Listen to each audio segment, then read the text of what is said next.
What can we learn from reflecting on these caretaker guides for those caring for family members or patients with dementia? Why do dementia patients often lash out aggressively? How can we figure out what's causing their frustration so we can remove the cause? How can we step into their world rather than try and bring them back into a reality they're no longer capable of understanding? How can dementia patients not know they are hurting us, the caregiver, while still knowing how to push our buttons? And how can we deal with this? Should we feel guilty as caretakers when we respond angrily to our family member who has dementia? And in our thumbnail, we learned recently from his family that Bruce Willis is suffering from dementia, which means he cannot battle terrorists and skyscrapers anymore.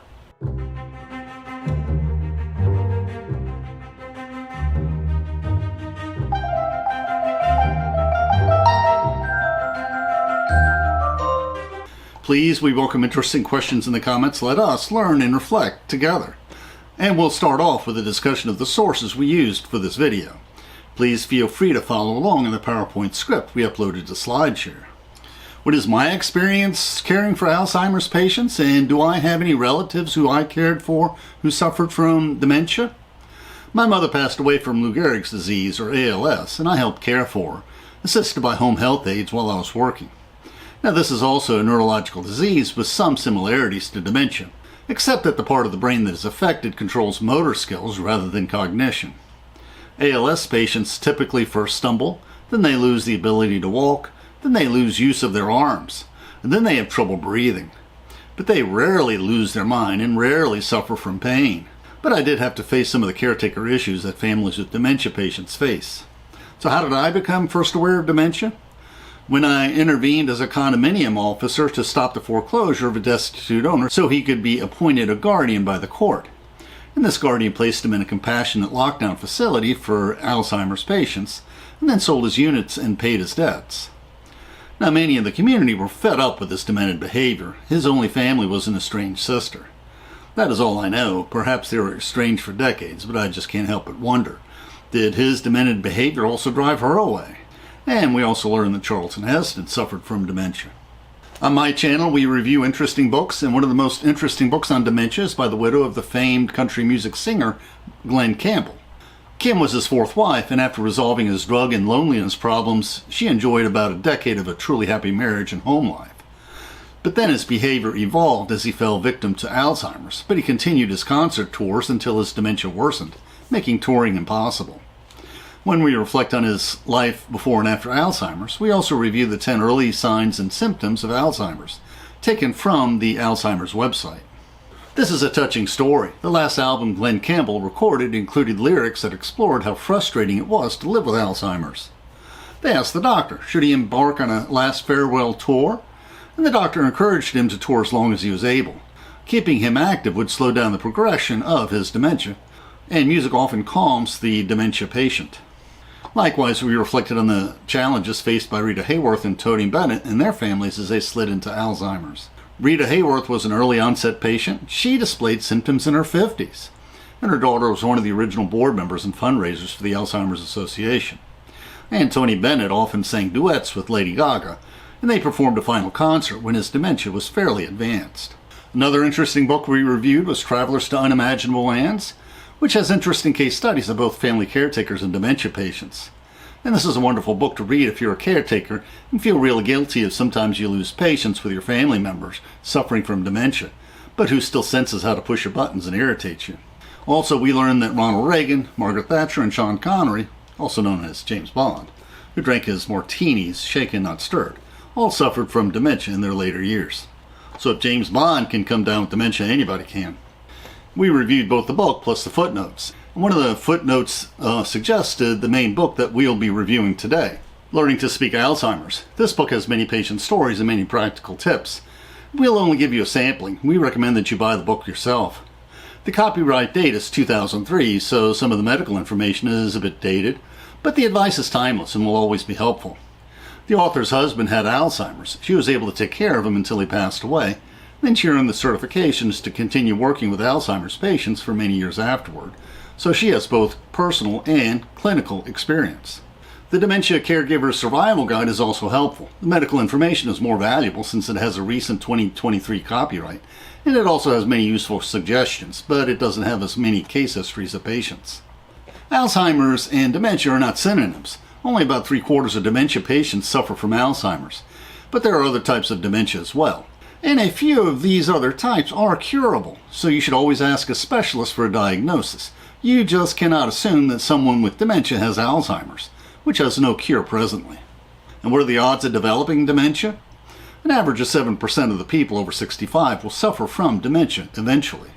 In the 70s, before the Alzheimer's Association was incorporated, before many professionals knew how to deal with dementia, our author of Learning to Speak Alzheimer's, Joanne Koenig Coste, faced a nightmare when her husband started showing signs of early onset dementia when he was in his 40s. Facing Alzheimer's this young is rare, but there have been cases of early onset dementia of patients in their 30s.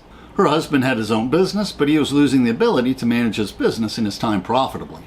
Our author remembers, we were near financial ruin. Customers weren't calling us back. New jobs weren't coming our way. He had ever greater difficulty focusing and organizing his thoughts, sometimes rewriting ad copy he had finished the day before. Once so gentle, docile, and fun to be around, he became frustrated and angry. And frustration and anger are part of dementia. Dementia patients often lash out at caretakers when they are frustrated, and our author discusses how to respond to this apparently aggressive behavior. Her husband was not immediately diagnosed with dementia. She remembers. The children chided their father about his absent-mindedness. The prescription for Valium to treat his supposed depression was refilled many times. Sometimes my husband unwittingly doubled the doses or forgot to take them at all. The first stages of dementia, when you can still function somewhat normally. What are some of the memory aids to remind you of this? Now, placing your daily prescriptions in old pill bottles in groups of 7, one for each day of the week, can help. Also, setting a cell phone alarm just before an appointment can be a useful reminder. Now, you got to remember that just because you're a little bit forgetful doesn't necessarily mean that you're in the early stages of Alzheimer's, as I've been forgetful all my life. And I just shared you with some of the memory aids I've always used. I remember that as a teenager, I delayed shaving as long as possible, as I saw it as something else to forget in the morning. Going to the store and forgetting what I first wanted to buy is a common experience, as is driving past my intended destination. And I've never been able to remember names, only numbers. But you should start worrying if you cross categories, like saying your dog is a fork, or you misplace your keys in really odd places like the freezer. Then our author's husband suffered a stroke, which accelerated his decline. She remembers, at the time he did not seem to recognize our children or me. Sometimes he appeared thoroughly perplexed about our home. Yet I also recall him as having enough of his former self that when he looked at our young baby, tears would run down his face. And then he started wandering about the neighborhood. She resisted the advice to institutionalize him. She instead figured out how to care for him at home. But if you're not able to care for your loved one at home, or if you have to work and cannot care for him at home, don't feel guilty about placing him in a facility. If you act out of love, your motives are what matters most. You are not Jesus, and you're not Mother Teresa. You may have to go to work, and you need to consider the needs of the other family members. In life, when someone criticizes you or offers you advice, they always reveal more about themselves, their prejudices, their experiences, and sometimes their guilt, than they reveal about the situation at hand. And that applies to family members, friends, counselors, and doctors. Do you love your neighbor? Do you love those whom you care for? If the answer is yes, you're fine. We all face difficult decisions in life, and whether to place a loved one in a facility is one of those decisions. But how you make the decision often is more important than what decision you make. Remember how the Good Samaritan in the parable helped the stranger beaten by robbers with only the clothes on his back, and how the Good Samaritan lifted him up onto his donkey and brought him to the inn where he was staying? But the next morning he had business to attend to, so he gave the innkeeper a denarius and asked him to take care of his new friend. Now here Jesus is letting us know that sometimes we can pay the innkeeper to take care of our loved ones when we cannot take care of them ourselves. Now our author, Koenig Coste, has developed a humanistic approach to caregiving that she calls habilitation. She notes a habilitated person with dementia can live using his or her upper limits of function, intellect, emotion, and spirit, so patients and caretakers can be successful, so they're not weighed down. And there are 5 tenets of habilitation. Make the physical environment work. Simplify their life and eliminate distractions. Know that communication remains possible. Even when words fail them, the patient can communicate in other ways. Focus only on remaining skills. Value what abilities remain. Help the patient compensate for any lost abilities without bringing them to his attention. Live in the patient's world. Never question, chastise, or try to reason with the patient. Join him in his current place or time, wherever that may be, however illogical that world may seem, and find joy with him there. Enrich the patient's life. Create moments for success, eliminate possible moments of failure, and praise frequently and with sincerity. Attempt to find humor wherever possible. And more importantly, have a specialist evaluate and test the patient. As we said before, there are types of dementia that have a cure. Maybe your loved one suffers from a curable form of dementia. There are other conditions that mask themselves as dementia, and there are short-term conditions that can cause dementia as a byproduct. In particular, cataracts can cause the brain to start shutting down by decreasing the amount of stimulation the brain receives and processes. There are other conditions that can appear to be dementia: alcohol abuse, drug interactions, emotional problems or depression, endocrine imbalance, infection, metabolic disorder, emotional or physical trauma. And David Cassidy of the Partridge Family also suffered from dementia, as did Estelle Getty and the Golden Girls. Our author remembers how Carrie, a caretaker, knew for sure her mother Therese had Alzheimer's, as she displayed all the symptoms. But her support group badgered into having a specialist examine her mother. And she remembers that with the help of a CAT scan, now they use PET scans, the doctors discovered a small tumor growing in Therese's brain. She received the appropriate treatment and slowly returned to her old self, free of dementia. Now, can you remain at work in the early stages of Alzheimer's? And the celebrities were reflected on and were able to perform, but celebrities also have an army of supporting personnel few of us can count on. Often people in normal jobs need to retire early, or they can soldier on until they cannot. The longer they work, the better for them. Our author remembers that Gary was a 61-year-old high school math teacher who chose early retirement when his forgetfulness began to be an issue in class. Over the course of a year, although he had remained kind and caring, he had neglected to correct midterm exams, unknowingly missed a teacher's meeting, continually forgot where he parked his car in the staff parking lot, and had growing difficulties with a curriculum he had used successfully for 19 years. And some faculty members began to talk about how slovenly Gary had become. At home, a burnt teapot, a microwave explosion, and several small kitchen fires had forced him to exist on a diet of cold foods.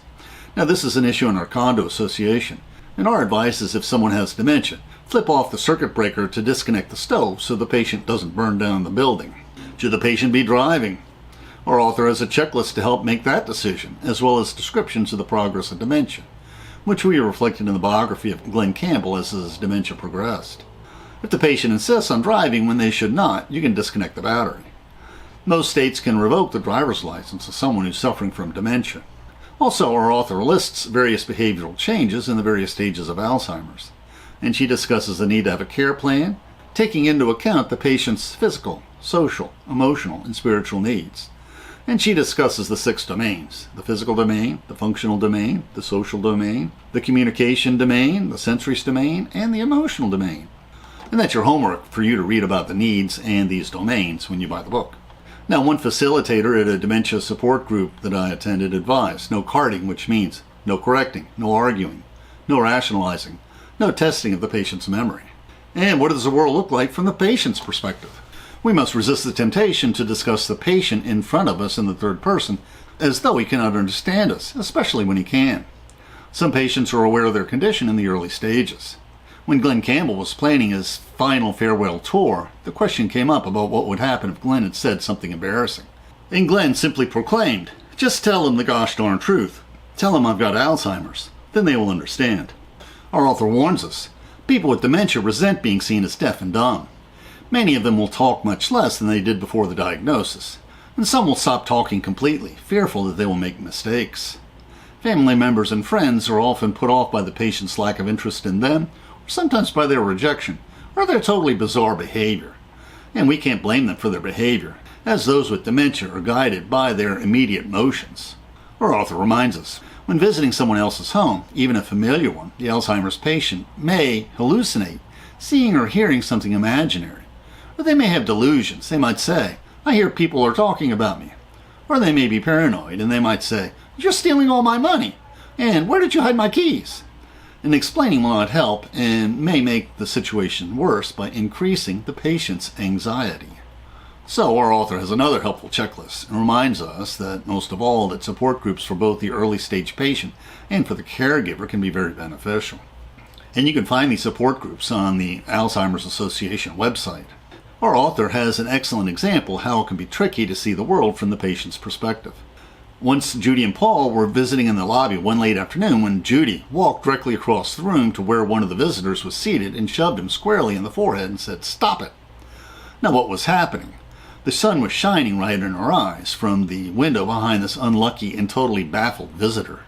Solution? They closed the shades for the window and then everything was okay. And we'll go to the tenets of habilitation. Number 1, make the physical environment work. Our good author places this on the top of her list. Many dementia patients have problems with sundowning at dusk, so lighting that mimics daylight can be beneficial, especially if you turn up the lights when it starts getting dark outside. She recommends choosing indoor and outdoor color schemes carefully, painting each room a unique color. And she has specific recommendations how to paint the bathroom in particular. Lightly colored and safe flooring is important, and avoid shiny floors if possible. And simplicity is the word when selecting furniture and wall hangings.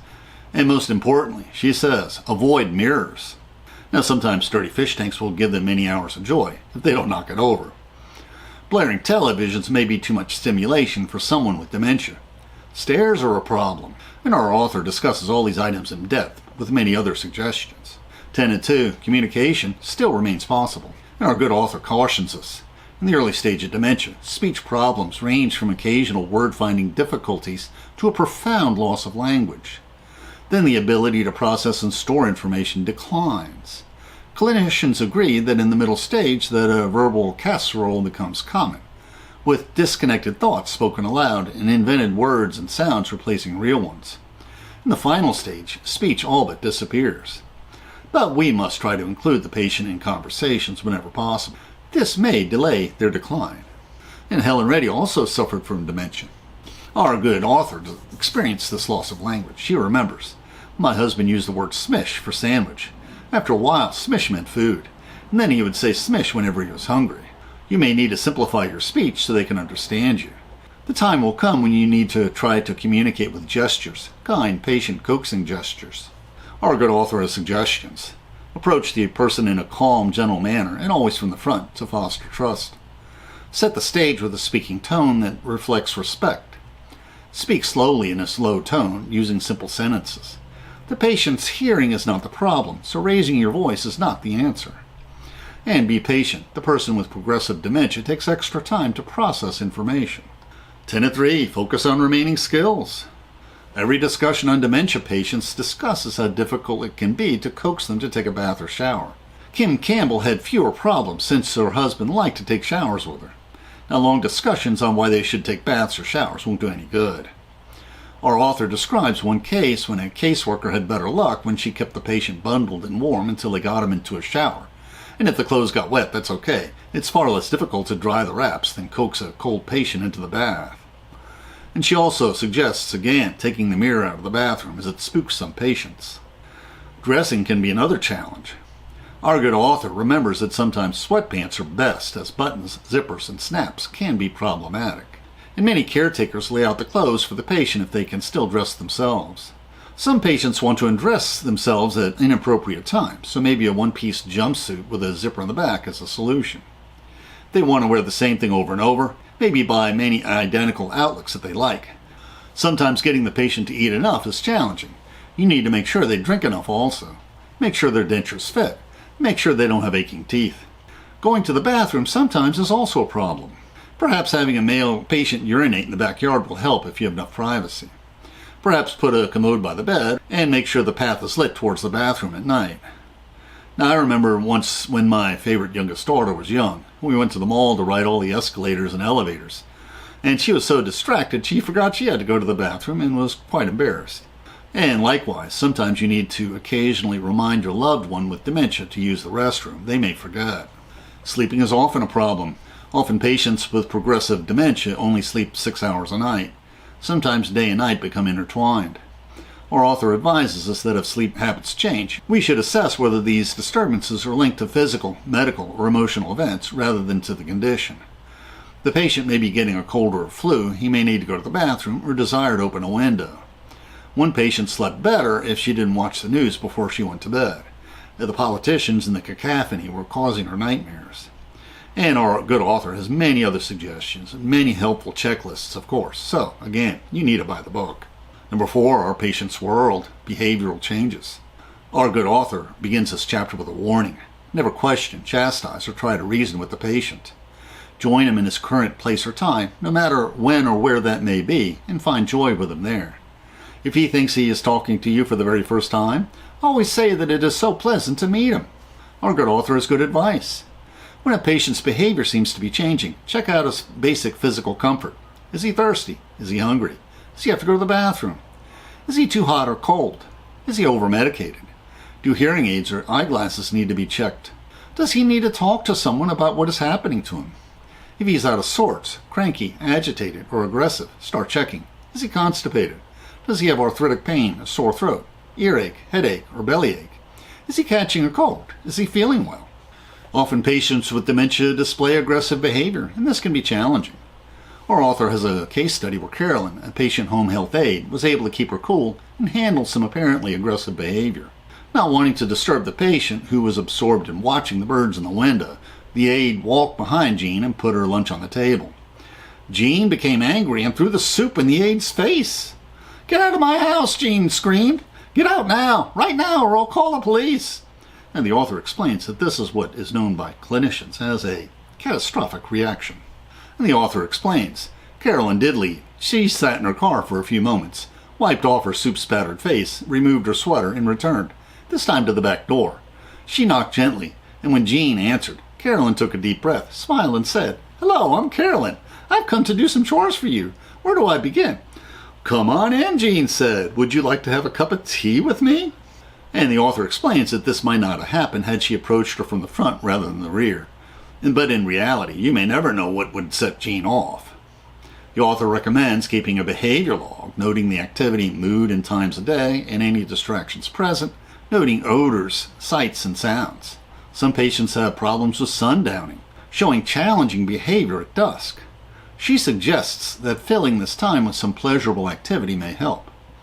And our author discusses a long list of other typical behavioral changes, including delusions, diminished concentration, accusatory behavior, changes in judgment, getting lost in memories, not recognizing objects, lack of social appropriateness, frequent emotional changes, and finally, problems with holidays. And she has suggestions on how not to overwhelm them on holidays. There are other items on this long list. Tenet 5, enrich the patient's life. Social life is so important for dementia patients, but it is challenging because their attention span is shorter and they're less patient, and they're less able to understand their surroundings. This chapter is filled with ideas for activities the author has suggested. Try having old friends visit to talk about old times. Maybe they can go on walks or sit in the yard. The daily routine is important, so she has recommendations for life tasks and enjoyable activities for each time of the day. Physical activity really helps both their health and their emotions. As our author notes, exercising together can mean sharing a walk, a bike ride, a swim, or a game of tennis. These times can also afford a chance to hold hands, reminisce, and find pleasure, and perhaps even joy. And our author has another long list of suggested enriching activities. And Margaret Thatcher and Ronald Reagan both suffered from dementia. In her concluding chapters, our good author, Koenig Coste, has an important chapter on caring for the care partner. You need to take care of yourself. She observes that sometimes family can be less than helpful, and sometimes they are eager to give advice while being equally reluctant to assist in any way. Sometimes out of guilt, they refuse to recognize the efforts of the caregiver. People don't change just because a family member falls ill or succumbs to dementia. But remember, it's the job of Jesus to judge. Just let them be. Our author notes, exercising together can mean sharing a walk, a bike ride, a swim, or a game of tennis. These times can also afford a chance to hold hands, reminisce, and find pleasure and perhaps even joy. And our author has another long list of suggested enriching activities. And she also has good advice in chapters on receiving home care and on receiving care outside the family home. Now, we also recommend purchasing the Dementia Caregiver's Guide because Learning to Speak Alzheimer's was written 20 years ago. Although it covers much of the same material, it does provide a different perspective. The guide discusses the various therapies that are available. One major difference is that Coates, in the older book, is adamantly opposed to reality orientation therapy for dementia patients. In her experience, she thinks it is harmful to even try to bring them back to reality. But the newer guide does state that if a patient is so deeply grounded in their false reality that they cannot be convinced otherwise, it is wise to leave them alone in their delusions. And the guide also discusses reminiscence therapy, cognitive stimulation therapy, and occupational therapy. What treatments are available for dementia? The problem in trying to treat neurological disorders is that the body protects the brain by erecting a blood-brain barrier, which means it can be challenging to find drugs that will not be blocked and will reach the brain.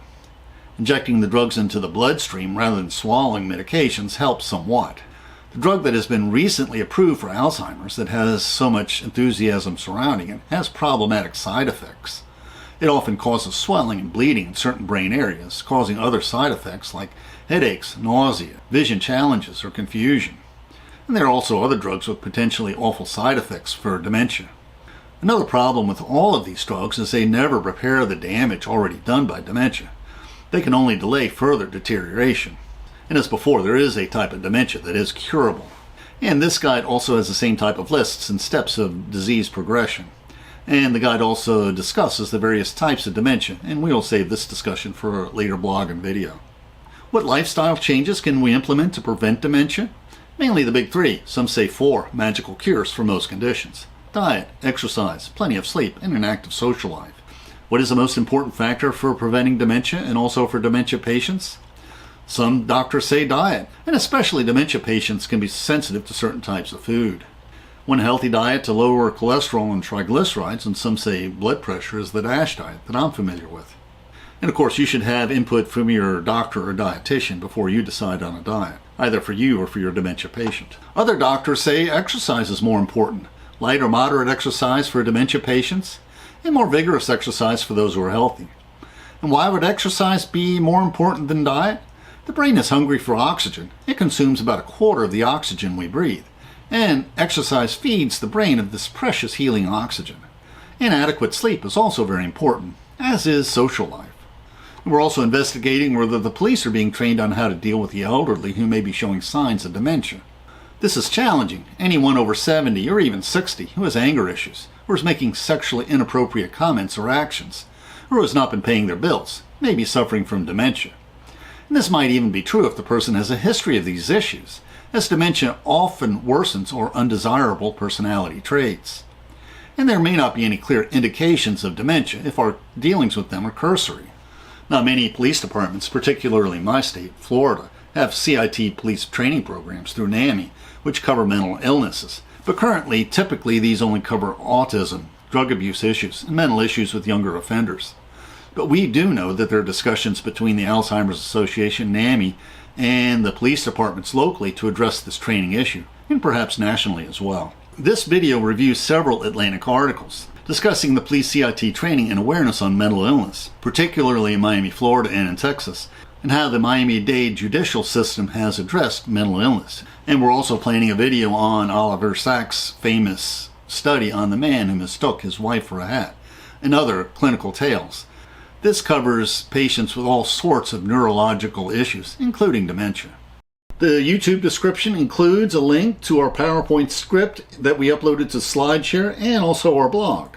Please support this channel by sharing this video with your friends and by clicking on the like and subscribe buttons and by clicking on the Amazon links to purchase any of the books we discussed, which will earn us a very small affiliate commission.